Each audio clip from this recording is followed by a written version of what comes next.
Check-ins. Your breath.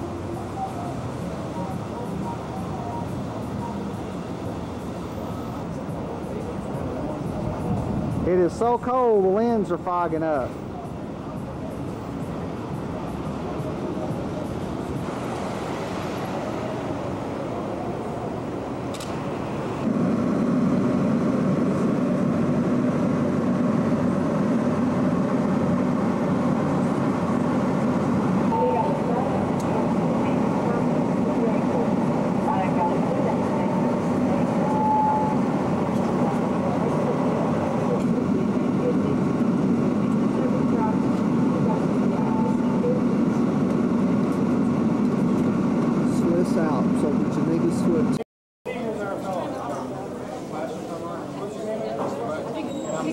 Him and Customs. Why don't you stand by someone else's desk?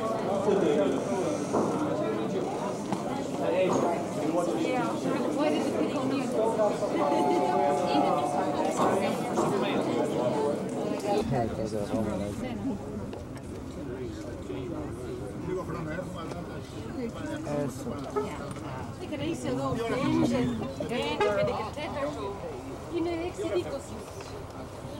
Walking on my belt, it is the dirtiest place. You wash it. Have your airplane tickets ready for me. We want to pick them up, so we will make It's one of Driving by the Aegean Sea in Athens. So on the left side you have the Ironic Gulf here. On the left side you may see three islands. One of them is called the island of Athena, right across. It's a beautiful temple to Athena. On the left side is the island of Pyreus. And on the right side is another island called Salamis, for the great battle to the island of Salamis. So the Aegean Sea was baptized. And also you can see basilicas of the 4th century AD, and lovely baptistry also, that was used like a big bathtub, because used until 400 years after Christ to baptize adults in Macedonia, in Philippi. Then from Philippi, the Apostle Paul came to Thessalonica, the capital of northern Greece. He was persecuted by the Jews. We have a Church of Christ also in Thessalonica there. From Thessalonica, Paul came to Berea, a small city of 35,000 people. And the Bible says the Bereans were more noble because they were searching the islands. You can see the mountains of Peloponnese. Peloponnese is the southern part of Greece. When you return back from Israel and you will visit the city of Corinth, you will be going through the Corinthian Canal. The Corinthian Canal divides Greece in... So Peloponnese is a very important section. The mountains you can see far away on the left side. And that's where Sparta and Olympia and Mycenae and Corinth and all those ancient Greek cities are located.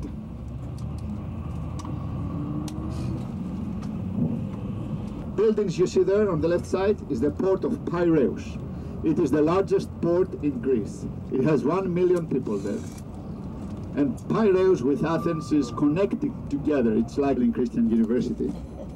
So I'm a half and half. Greek and Texan. How to say y'all are Greek? Somebody asked me, needs cars here, European cars. You don't see very many American cars in Greece, since gasoline is $4 a gallon. And they cannot afford, for huge cars. We have to use small, little, tiny cars to preserve gasoline. Also, we have some nice hotels on this road. You will see the... Don't worry. And but it's a little bit chilly up there, so be sure you get a jacket. And let's go all the way to the top of the hill of the Acropolis.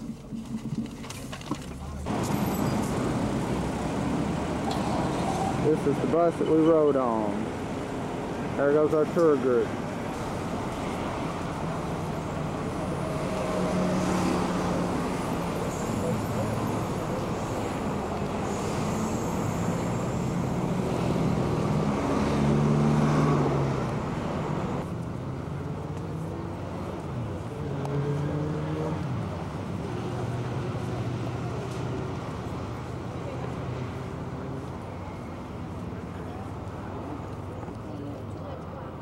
Look at the olive trees.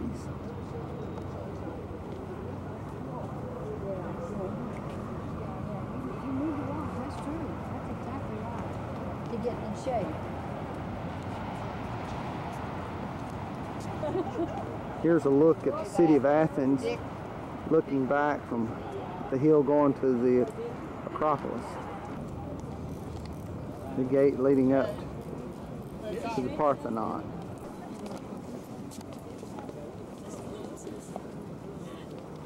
Climbing the hill toward the Parthenon.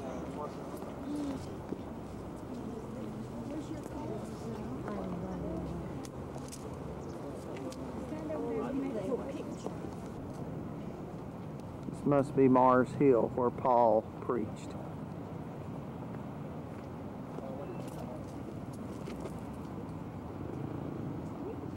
The background is more of the city of Athens, a city of about 4 million people.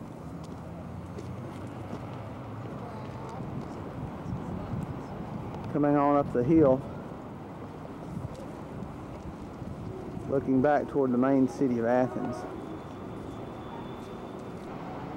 Looking down into evidently a restored theater. You can imagine the Greek plays they would have had here.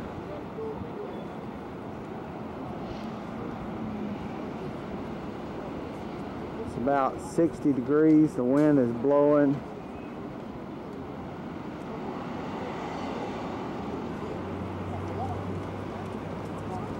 We're still moving toward going up to the Parthenon and the Erechtheion. South of Corinth, the most acoustic theater. You know, you can throw the coin, you can hear it everywhere. Or you can, have a piece of paper everywhere, you can hear it. Far away you see the port of Pyreus. And right behind the port of Pyreus you see the island of Salamis. 4 days in this sea, the famous battle took place between the Persians and the Greeks. Right there, and I'll explain to you later. What we'll do, we'll go on the top of the Acropolis. From there I'll show you everything we see around here, and I'll explain it. Some pieces left laying around at the bottom.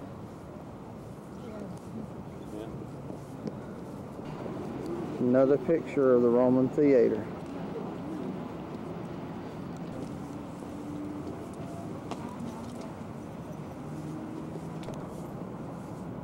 Notice the rocks, how there's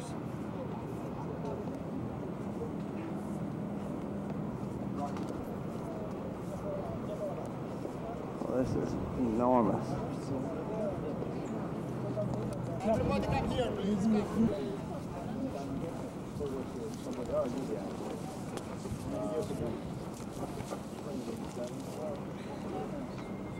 Come a little closer so you can see better. Okay. Come closer to me. Yeah. They're reconstructing, portions of it. Okay. 4.5 million people, huh? Surrounded by 3 mountains. The mountain of Parthenon that we see over there. The mountain of Pendeli, which is right behind the Acropolis, and we will show it to you later, which is the most important mountain because that's where they mined all the marble to build the temple of Parthenon. The famous mountain called Pendeli. There's another one called Imitos. Okay, so there are 3 mountains and the Aegean Sea that you can see far away. Okay, and the city of Athens just. And of course, the Acropolis is the hill. When we say Acropolis, it is the highest point of the city. Acro and Polis. Every ancient history has shown people that say, I want to go and see the Acropolis. They mean the temple. That's wrong. The temple is called what? Parthenon. Okay, the hill is the Acropolis. Okay, that's where we are, on the top of the Acropolis. Now, what do we want to see? First of all, one of the most important parts is down there beneath. You see where some people are working down there? Where the ruins are? This is called the Agora, or the marketplace. And my friends, that's where most of the activity used to take place at the ancient times. That's where you see a beautiful temple of the same period of time that the Parthenon was built. The 5th century before Christ, the famous classical period of times. Now the Bible says the philosophical groups, the Epicureans and the Stoics. The Epicureans, they believe in the maximum of down there in the marketplace. And then they told him, we want to hear more about what you have to say about Christianity. So they brought him on Mars. You see where the people are standing up there on the rock? This is Mars Hill, right there. This is the hill of Mars. Mars. Mars was the god of the world. On the top there was the court, call it the Areopagus, the supreme court of Athens. And maybe you remember from the Bible that Dionysius, the Areopagite, was converted. He was a judge, a member of the Supreme Court of Athens. Now, after we visit the Acropolis and everything that is on the top of this hill, then we will go down there. We're gonna, in front of this hill, there is Paul's sermon written in the Greek language. I'll read it to you in Greek, and I will translate some of portions in the English language, okay? Right there in front of us. You know, Paul was there. From there, he was pointing to the temple of Parthenon, and he said, God does not dwell in temples made with human hands, but in him we live and breathe and have our being. As you remember, okay? So down there, the Agora, or the marketplace, okay? Then we have the temple of Thessalonica, and there is a whole monster, and the apostles wrote the message of Christianity for the first time in the city of Athens, the center of education, of knowledge, of intellect.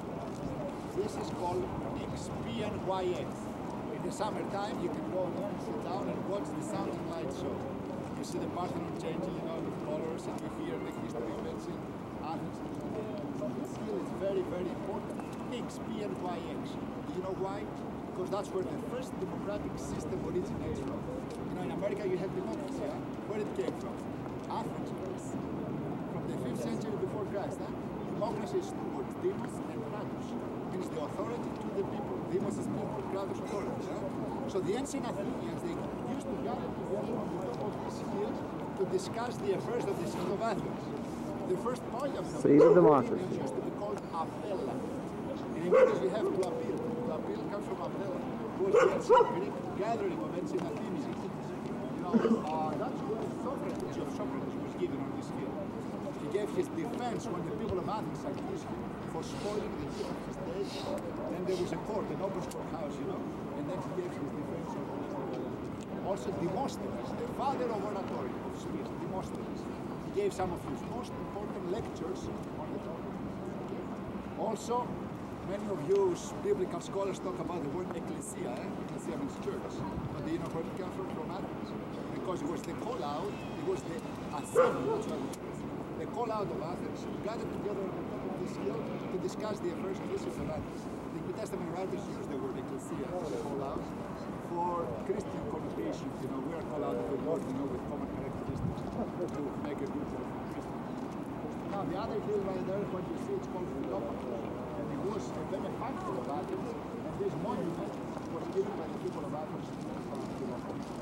Now, further up, you can see the largest hotel in Athens right there, and further this way is the airport where you are at, the southern part of the city of Athens. Once an important item. The Persians were coming from the north. Xerxes was their leader. The Athenians got in panic. What's it? Girl, not a boy. Not a boy. If you had a girl, it's that girl, not boy. If you had a boy, it's that girl, not boy.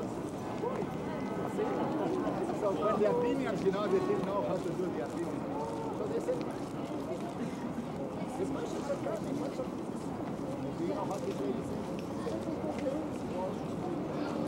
What are the steep Persians? In the island of Salamis, right there, far away. In the year 480 before Christ. Xerxes was their leader. Themistocles was the Greek general. It is also called the temple of Wingless Athena. You know why they call it Wingless Athena? Because in front of this Temple of Victory. There will be entrance to the Holy Shrine. Basically, it was a on the top there was a 4 horses chariot, beautiful chariot, dedicated to Agrippa, the son-in-law of Augustus, by the people of the city of Athens. Right behind the statue on the left side, you will see another room where there was an ancient Greek gallery. The ancient Greeks, what we will do, we'll go exactly like the people came, through the broken layer. In front of us we will see the masterpiece of architecture, the famous temple of Parthenon. We will find a nice spot and I will be lecturing to you about the most important temple in the world that was ever built. The temple of Parthenon, dedicated to Athena, the goddess of philosophy. Propolia. See, where do they think that the lost city is somewhere?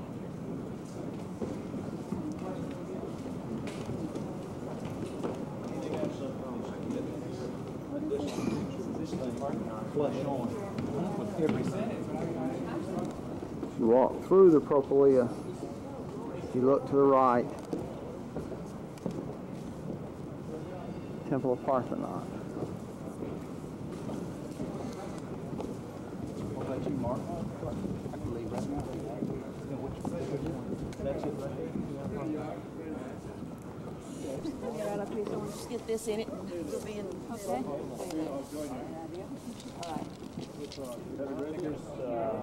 Just stand right there. And I'll... Yeah, you do it like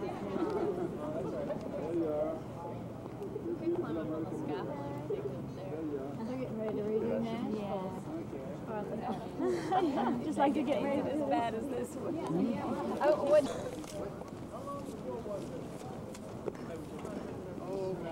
Tim, say something to the people. I'm at the Parthenon in Athens, Greece.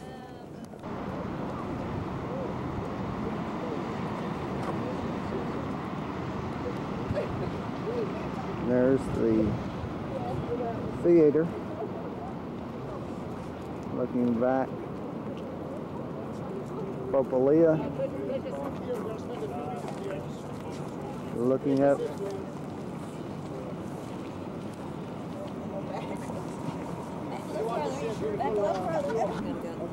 Nashville this summer or spring and see it again. We haven't been in years and years. Well, I'm going to spend here a few minutes to explain you a few things. I want you to know that Greece has a great history through the centuries, of course. It's not as old as Egyptian and Chinese civilizations, but nevertheless, in Greece we found communities that goes back to the 3rd millennium before Christ, from the prehistoric period of times, the northern part of Greece. But there are 3 very important civilizations in our country, one called the Minoan civilization in the island of Crete, where King Minos had his palaces, and maybe you remember from Greek mythology about the Minotaur, who was half bull, half man, living in the labyrinth, until the time of Theseus, the son of Aegean, who killed the Minotaur.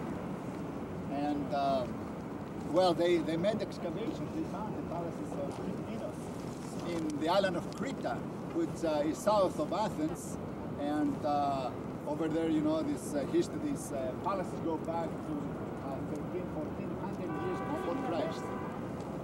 Also, there is another great civilization in Greece, they call it the Mycenaean civilization, which is in the city of Mycenae, south of Corinth, with the famous palaces of Agamemnon. Agamemnon is the one, you know, who started the Trojan War, you know, fought against the Trojans with the help of Menelaus, the king of Sparta, and Nestor, the king of Pylos, you know, they fought against the Persians. You remember the wooden horse and everything else, you know? So this is the palaces of King Agamemnon in Mycenae, south of Corinth. And this goes back to 1200 years before Christ. Now we have 400 years, we call it the Dark Ages of Greece, because the Dorians came from the north, a new race. But the 7th century before Christ, Corinth becomes the most important city. You know, back then every city was a state also. We call it city-state. Athens was a different state than Corinth, than Sparta, and many a times those city-states will fight among themselves as well. So the 7th century BC, the geometric period of time, where Corinth becomes the most important city. Then the 6th century, we have the archaic period. And the 5th century before Christ, this is the most important period of the Greek civilization and history. We call it the Golden Age of Pericles, or the classical period of time. 5th century BC. Athens becomes the most important city during this period of time. We call it the Golden Age of Pericles because Pericles was the governor of Athens during that time. And every science was well developed and studied. You know, the father of mathematics, Pythagoras, the Greek, 5th century BC. The father of medicine, Hippocrates. The father of architecture, Pyreus. The father of philosophy, Aristotle. Even about space and astronomy, the father of astronomy, Democritus, the Greek of the same period. century before Christ. So that's the name I want you to remember before you leave Athens. Pericles, the governor of the city of Athens. Okay? And during this period of time, Pericles found an excellent sculpture by name Phidias. Phidias. Phidias. That's another name you want to remember. Not very bad name, but at least Pericles, the governor of Athens, and Phidias, who was the man in charge of everything that you see on the top of the Acropolis. Huh? Phidias already had built many other beautiful temples. So Pericles chose Phidias to build the temple of Parthenon. He used two famous other co-workers, Iktinos and Kallikrates, a famous engineer and a famous architect. Iktinos and Kallikrates, under the leadership of Phidias, they worked for 9 years to build the temple of Parthenon and 15 years to build the 3 temples we see on the top of the Acropolis and many beautiful statues that were decorating the hill of the Acropolis. So Athens, the center of knowledge, the center of education, the center of universities that were here. Many philosophical groups were here. Aristotle and Socrates and Plato, all those philosophers with the different philosophical groups, the Stoics, the Epicureans, and many others were located in this great city. Now, you know, the ancient Greeks, they will worship everything that was supernatural. For example, the sea has a lot of power. There's a god behind the sea. Who is that? Poseidon, huh? Music is so beautiful. There's a god behind it. Apollo, the god of music. You know, beauty is wonderful. So there's a goddesses of beauty, Aphrodite. Okay? So they also believe there is power in the brains of men to create things. So there's a god behind the brains of men. Who is that? Athena. That's why they presented and they believe Athena was born from the head of Zeus. Okay, Zeus was her father. And so they say, well, we have to build a temple dedicated to Athena. Well, there was a dispute between Poseidon and Athena. Who's going to name the city after its own name? Well, they said, whoever will give us the best gift. Athena gave the olive tree as a symbol of peace. Poseidon gave the water. And the Athenians, they preferred the olive trees. That's why you see olive trees all over Greece. It's a gift of Athena to us. And we name our city, we name it Athena. In English, you say Athens, we say Athena. You say Greece, we say Hellas. Hellas is the name of our country. Hellas. Okay? And so they built this temple to Athena. And do you know what the word Parthenon means? Parthenon? Parthenon means virgin. Because it was dedicated to Virgin Athena. Today, the mother of Jesus Christ is called in Greek language Parthenos, which means Virgin Mary. Huh? They get the same name. So now Phidias, he built a beautiful temple with a Doric style. You know, we have the Doric, the Ionic, and the Corinthian. 3 different architectural styles. The Doric, you see the columns are very similar on the top. The capital is very, very similar. There are huge, big, powerful columns. On the left side, look the other temple on the left side. Look on the top of the column. The Ionic. Ionic. The Doric took the name from the Dorians. It was a race that came from the north. The Ionic from the Ionians. The Ionians were the early Greeks who live in Asia Minor. Ionic. And then we have the Corinthian style that you will see when you get to the city of Corinth. You know, whenever you come Thursday, Friday, or Tuesday, you come back there. Okay? So now the temple is decorated mostly outside. The exterior is more beautiful than the interior. Do you know why? Because the worship service takes place outside and not inside the temple. In America, when you build a church building, you decorate rather the interior. Air conditioned, wall-to-wall carpet, right? And everything else. Well, here, the worshippers cannot go inside the temple. Why? Because inside the temple is the dwelling of God.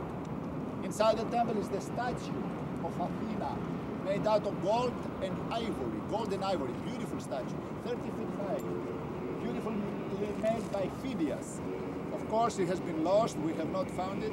It was taken to Istanbul, and from then on, you know, it was stolen. We never found it, except we have a small replica made out of marble in the National Museum in Athens. course, if you want to see the Statue of Athena, you go to Nashville, Tennessee, because recently they erected it and they put it inside the temple of, you know, in Nashville, Tennessee, that is the same size of the temple we have here, the Parthenon. Of course, this is from marble. It's white, Attic, Pentelic marble. And they took the marble from the mountain, I will show it to you later, far away, and they carried it. And now don't ask me how they made it, church buildings. And of course, since the independence of Greece from the Ottoman Empire in 1821, since then it is for the international, it's a museum for all of, because the Parthenon belongs to the world, to everyone to come and see and enjoy. I want you to know that inside here, the Muslims, they put ammunition and a lighting cable, put in fire the ammunition and destroyed most of the parts of the Parthenon. That was in 1687.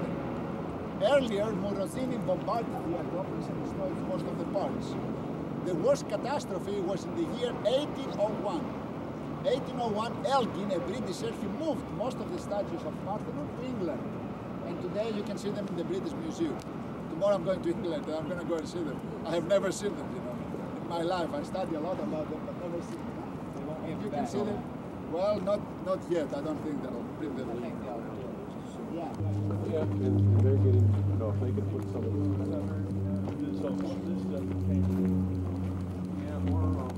You can just see pieces laying around in front here, soon to be put back one day. It'll be like a jigsaw puzzle putting all these pieces back together. There's just so many little pieces laying out in front here.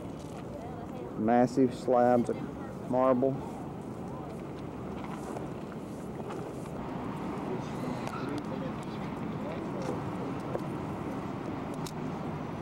Right, if you want to see here, down beneath, you see a beautiful amphitheater.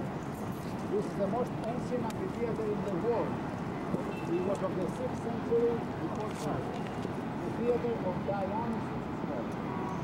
Dionysus was the god of the wine, the god of the festival, of joy and happiness. This is the most ancient amphitheater. The temple of Zeus used to be the largest temple in the Mediterranean. Right behind it, you see the statue.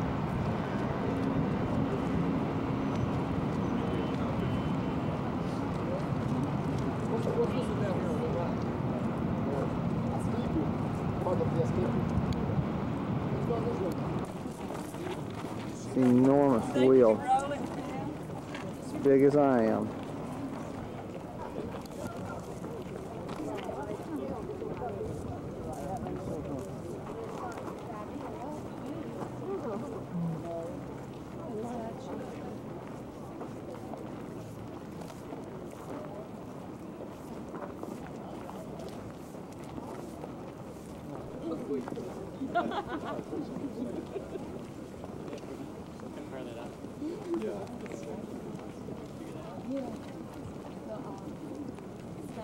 Where's Dino at?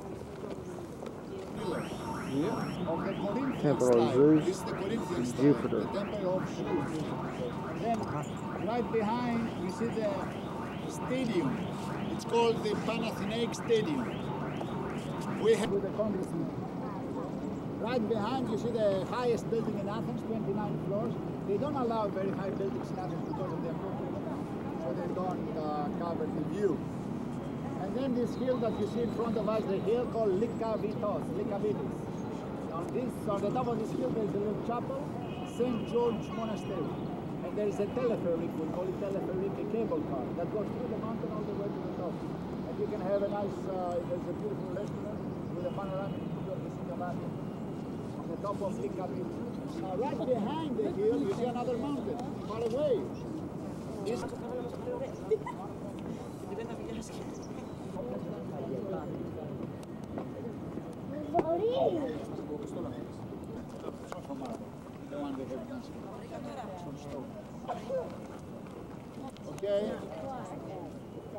Yeah, there are many differences. Also here we have an optical illusion. know what it is? I'll tell you a little about this very beautiful and unique temple that we have in front of us. Yeah. But it's kind of going through. That's where the first worship used to take place. You see the ruin right there on the left side? That was the palace of the king, 11th century before Christ. Huh? And they found only, you know, the ruins. The king used to be like a god at this period of time. And the king was, you know, the main important worship of the king, you know, that took place. This is the most ancient ruins that we have on the top of the Acropolis, on the left side. Now on the right side you see the beautiful temple of Erechtheion. This is a very unique and different temple than any other temple you've seen in Greece. Why? Because usually the Greek temples, you know, they have colonnades all around. They're like the temple of Parthenon. This is a very typical Greek temple. But look, the Erechtheion. From one side there is a wall, you see? The other side we have columns. The other side we have a portico of the maidens, we call it, Cariati. Those 6 ladies on the left side that are holding the roof are called Cariati, maidens. And you can see how they look.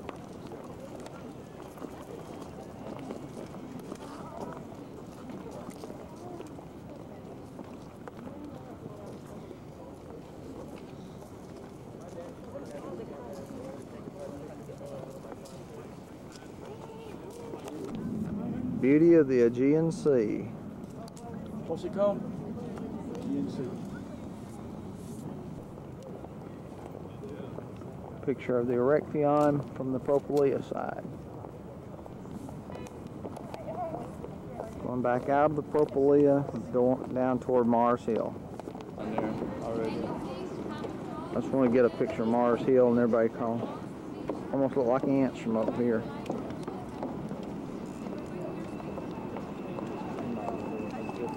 Down there I got this telephoto.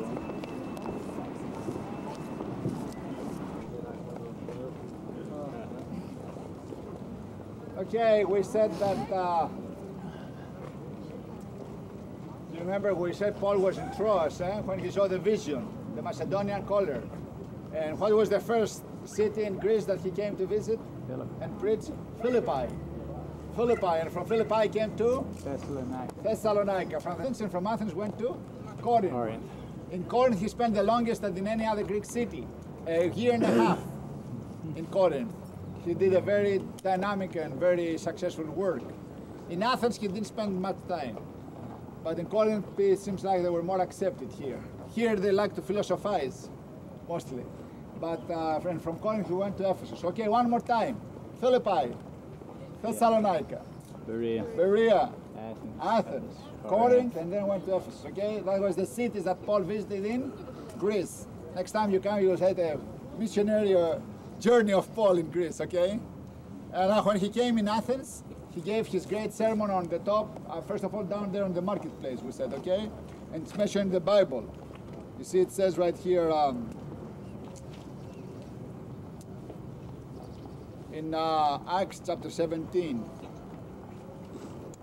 I'm reading you from Acts 17 verse 16. While Paul was waiting for them in Athens, he was greatly distressed to see that the city was full of idols, many idols to different gods. So he reasoned in the synagogue with the Jews and the God-fearing Greeks, as well as in the marketplace. Where's the marketplace? Down beneath, we saw it, okay? Day by those who happened to be there, a group of Epicurean and Stoic philosophers began to dispute with him. Some of them asked, "What is this babbler trying to say?" Others remarked it. "He seems to be advocating foreign gods." They said this because Paul was preaching the good news about Jesus and the resurrection. Then they took him and brought him to a meeting of the Areopagus up here. Called Areopagus means the Supreme Court of Athens. Even today, the Supreme Court of Athens is called Areopagus, even today, after so many thousands of years. Know what this new teaching is that you are presenting? You are bringing some strange ideas to our ears, and we want to know what they mean. Have you ever heard a sermon with instrumental music?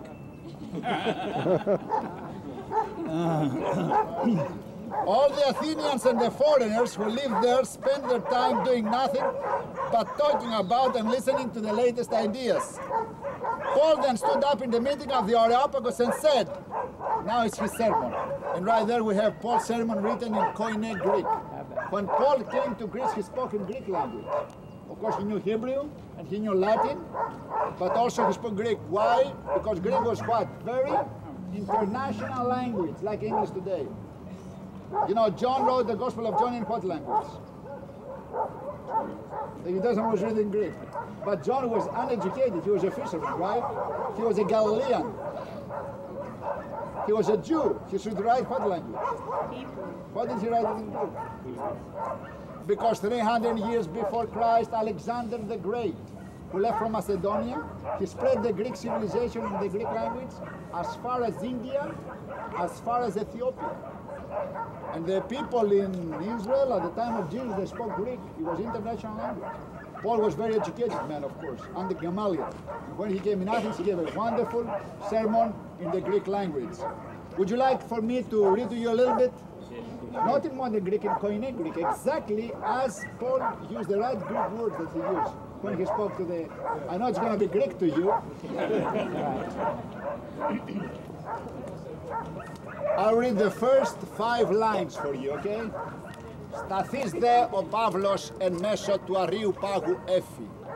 Άνδρες Αθηναίοι, ως δυσιμοδενεστέρους ημάς θεωρώ, διερχόμενος γάρ και αναθεωρών τα σεβάσματα ημών, εύρων και βωμό, ενώ επεγέγραπτο το αγνώστο Θεό. These are the 2 words I want you to know. Αγνώστο Θεό means unknown God. Okay, that was the inscription. They had so many altars. They had an altar also. If you read the 5th line, right in the middle, it says Agnosto Theo. Okay? Theo, you say theology, the study of Theos, of God. Agnosto, agnosis is knowledge, unknown God. Okay? So that was the inscription. Let's read in English. Careful. Yeah. X marks the spot. Where? X.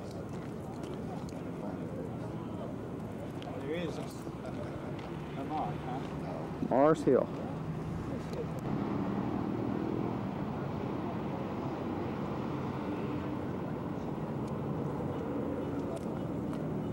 Somewhere on this hill is where Paul preached to the Athenians. This is Mars Hill. Put some of the stuff in there.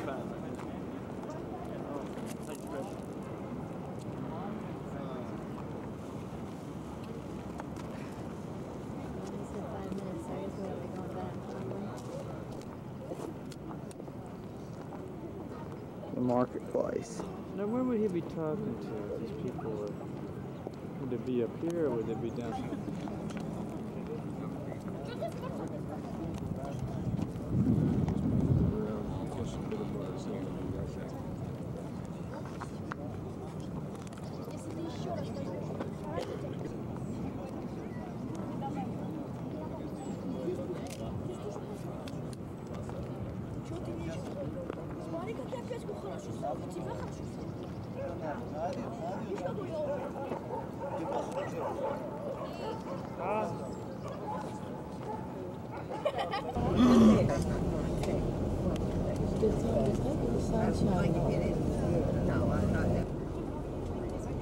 Merry Christmas! Here are all the trees.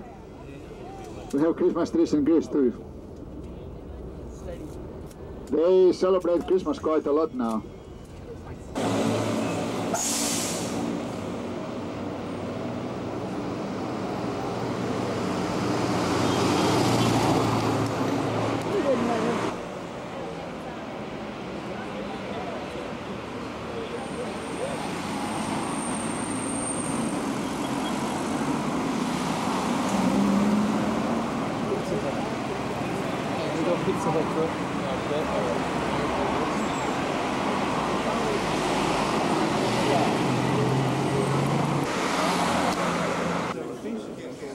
Here's the lobby of the Sharon Hotel.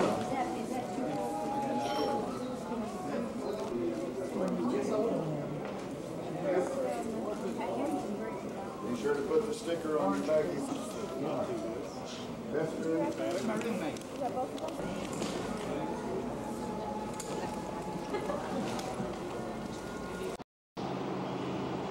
Looking down the Mediterranean coast. The waves coming in, probably close to 60 degrees.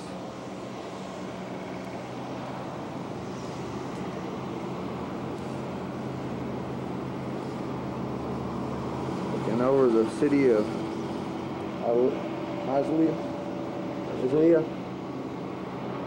Herzliya, named after a Zionist.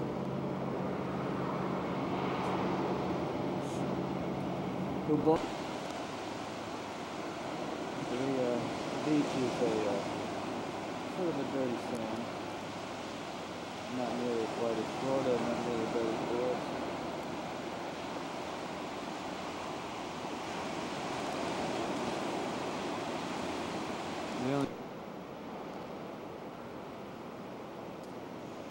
There's got to be a way down here somewhere. There's a lighthouse on the peninsula. I don't know if you can see it or not. Way in the distance, the mist. This is the Sea of Galilee. Pretty cool. No, Mediterranean Sea. Sorry about that. Mediterranean Sea. It's too early in the morning. We hadn't had enough sleep. Sounds just like the Gulf. The guy's been swimming, but he looks cold. Feels now like it's in the mid-50s. The water is pretty cool. Smells like fish. Uh-oh. Guy fishing here in the Mediterranean.